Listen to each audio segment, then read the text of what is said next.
जिस फील्ड से फेवरेटिज्म भी हो रहा होता है, किसी का राइट जो बनता है वो नहीं मिल रहा होता। मैं ये शुक्र करती हूँ कि अल्लाह ताला का कोई फेवरेट नहीं है, अल्लाह ताला के यहाँ इंसाफ है। अस्सलाम वालेकुम फ्रेंड्स, मेरा नाम है सुमैर और आप देख रहे हैं सबी सुमैर यूट्यूब चैनल।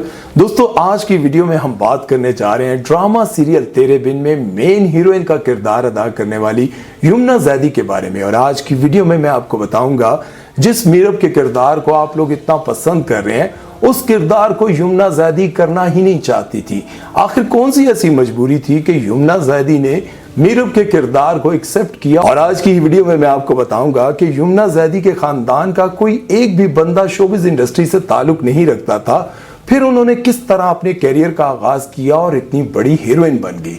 आज की इस वीडियो में बहुत सारी चीजें उनकी जिंदगी से रिलेटेड मैं आपको बताने जा रहा हूं, तो वीडियो शुरू करते हैं। लेकिन उससे पहले आप दोस्तों से एक गुजारिश है कि हमारे चैनल को सब्सक्राइब कर दें और बेल आइकन पर पप्पी करना मत भूलिएगा।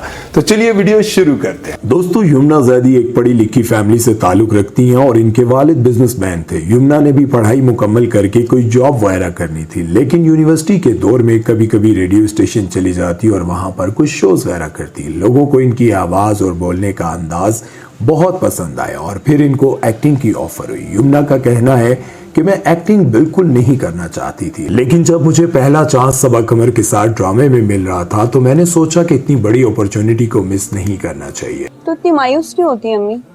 अगर आपकी एक बेटी का ऐसी जगह रिश्ता हो सकता है तो दूसरी बेटी का क्यों नहीं?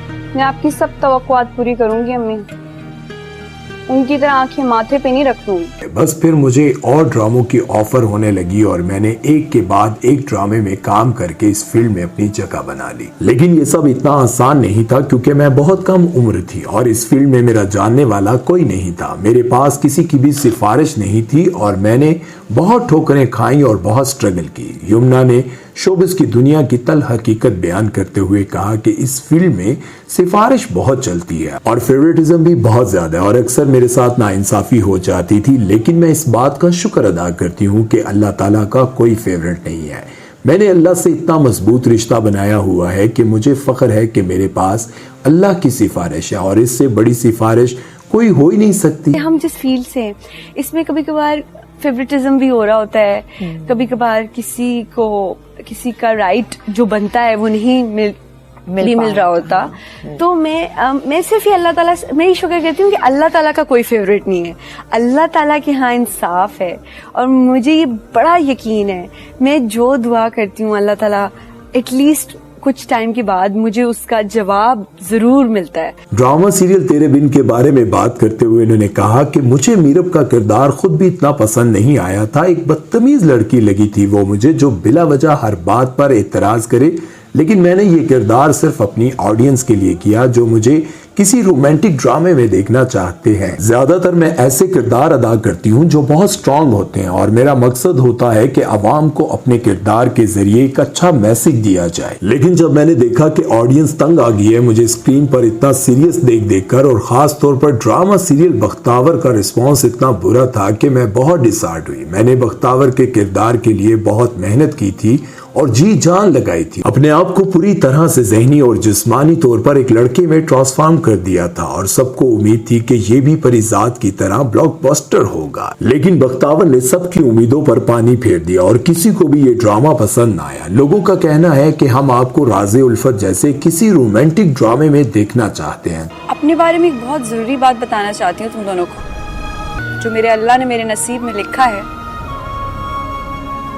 बहुत खूबसूरत है और उसके साथ मैं बहुत खुश हूँ। तो मैंने सोचा कि ठीक है, अब वही करूंगी जो चलेगा। मैंने कौन सा कोई ठेका उठाया हुआ है अवाम की तरबियत करने का। और वाकई राज़े उल्फत के बाद मेरा पहला ड्रामा है जिसको लोगों ने दिल से पसंद किया। यमुना जैदी कहती हैं कि असल जिंदगी में मैं मीरब जैसी बिल्कुल नहीं हूँ। हाँ, मैं ये जरूर कहती हूँ कि लड़कियों को खुद मुख्तार होना चाहिए, अपने हक के लिए आवाज उठानी चाहिए और हक के लिए खड़े हो जाना चाहिए।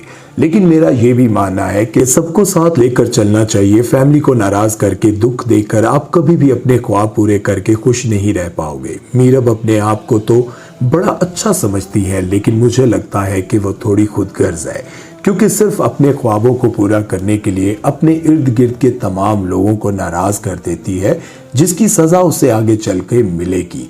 अब वो सजा क्या होगी, वो किस तरह मिलेगी, ये तो आपको ड्रामा देखकर ही पता चलेगा। यमुना जैदी बताती हैं कि जब मैं इस फील्ड में आई थी तब मेरे वालिदैन की तरफ से इतनी रोक रुकावट तो नहीं थी, लेकिन जिस तरह से अम्मी हर वक्त मेरा काम देखती थी और मेरे छोटे से छोटे सीन को भी अप्रिशिएट करती थी, इस तरह अब्बू नहीं करते थे। बल्कि अब्बू ने तो कभी मेरा कोई ड्रामा भी नहीं देखा था। लेकिन जब मैंने ड्रामा सीरियल डर सी जाती है सिला में एक मजलूम सी बच्ची का किरदार अदा किया और इस ड्रामे ने रिकॉर्ड तोड़ कामयाबी हासिल की, तो वो मेरा पहला ड्रामा था जो मेरे वालिद साहब ने देखा। लेकिन मेरी बदकिस्मती ये है कि जब मुझे इस ड्रामे के लिए अवार्ड मिला तब मैं अपने वालिद को खो चुकी थी। 3 महीने पहले मैंने अपने वालिद साहब को खो दिया और ये वो वाहिद सीरियल था जो उन्होंने देखा मेरा। तो थैंक यू सो मच। मैं बहुत खुश हूँ कि मुझे इस सीरियल पे ये इतना बड़ा अवार्ड मिला। तो दोस्तों ये थी आज की वीडियो जिसमें मैंने आपको बताया कि यमुना जैदी ने अपने कैरियर का आगाज कैसे किया, जिंदगी में कितनी स्ट्रगल की, कितनी मेहनत करके ये मकाम हासिल किया। लेकिन साथ में आपको एक अहम बात भी बताना चाहता हूँ, जिस तरह से उन्होंने कहा कि मेरे छोटे से छोटे सीन को भी मेरी वालिदा बहुत अप्रिशिएट करती थी, लेकिन मेरे वालिद उस तरह से मुझे अप्रिशिएट नहीं करते थे और ना ही वो मेरा कोई काम देखते थे।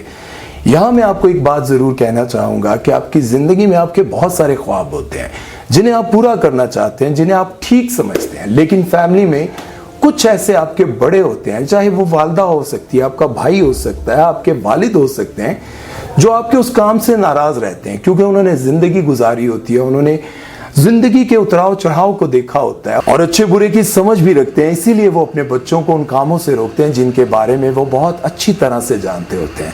लेकिन बच्चों को यूं लगता है कि वो ठीक सोच रहे हैं, वो अपनी जगह अच्छा सोच रहे होते हैं, लेकिन वालिदैन, आपके भाई, आपकी वालिदा वो सब कुछ जानती होती हैं। जिस फील्ड में आप जाना चाह रहे होते हैं या जो कुछ आप करना चाह रहे होते हैं वो जिंदगी गुजार चुके होते हैं और वो ये समझते हैं कि जिस फील्ड में आप जाना चाह रहे हैं, जो काम आप करना चाह रहे हैं वो ठीक नहीं है। और इसी तरह से आपने देखा कि जब यमुना जैदी अवार्ड ले रही थी तो बहुत रही और उन्होंने कहा कि मेरे वालिद ने मेरा एक ही ड्रामा देखा, उसी की तारीफ की और उसी पर मुझे अवार्ड भी मिला। लेकिन आज मैं कामयाब तो होगी, लेकिन मैं अपने वालिद को खो चुकी हूँ।